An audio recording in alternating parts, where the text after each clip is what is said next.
Hello and welcome to another online learning video. This one demonstrates how to make a herbal infusion. Hello, this is Carol. I'm going to show you how to make a herbal infusion. Now, a herbal infusion is not the same as a cup of herb tea.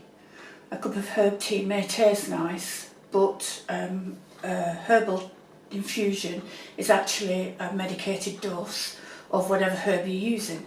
And that of course depends on what you're treating.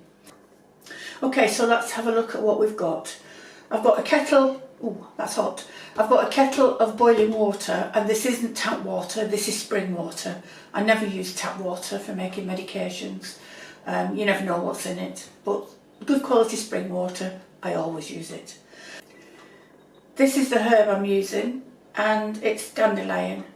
To give it its Latin name, it's Taraxicarum officinalis, and it's the best herb I know for treating water retention. If I feel the need, if I have the need, then this is the herb I turn to. And in this case I'm using the leaf. This is the leaf and stalk, the aerial parts, although I've no flowers in here. If I was using the root of dandelion, then that would require a different type of extraction method. But for the leaf, any aerial parts, flowers, whatever, it's an infusion, herbal infusion you need to do. Now look, if you look at what I've got here, I've got a cup, a mug with a lid on, and a little wire container for the herbs. I use this all the time. It's my favourite one dose method. You could always also use a teapot. Again, it's got a lid, it's got a wire basket. Okay, so I'm going to get on. I'm going to use this one. I'm going to get on now and make this. So, if you're using dried herbs, it's 1 teaspoon. If you're using fresh herbs, I would advise you chop them up as fine as you can, really.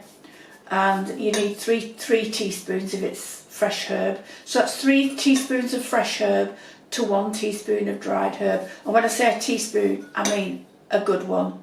So that is what I call a good one. So that goes into the little wire basket. Very simple. And now I pour the boiling water on. Now the water, however much water you put in there, put the lid on first, however much water you put in there is irrelevant really. It doesn't matter whether you've got a little cup or a big mug, as long as you get the dose of herb in and leave it for 15 minutes, as I say, to cook it, then that 15 minutes with the lid on is going to extract all the constituents out of the herb that you need. So the amount of water, as long as it covers the herb and gives a little bit beside, then that's fine. So that's now cooking. I'm going to leave it for 15 minutes and I'll come back to you when that 15 minutes is up. Hello. The infusion's been sitting here for 15 minutes now, so I'm going to take the lid off and take out the herbs. Now what's left on this herbs will go in on the compost bin.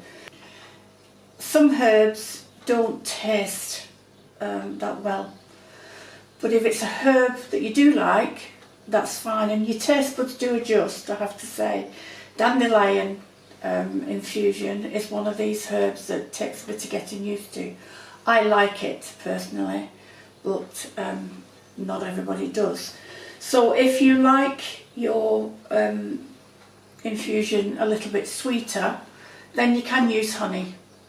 And you can use as much as you want. I mean, honey is an antiseptic, it's fantastic for your body anyway. So if you want your infusion a little bit sweeter, then put some honey in it. Or you can use brown sugar if you like.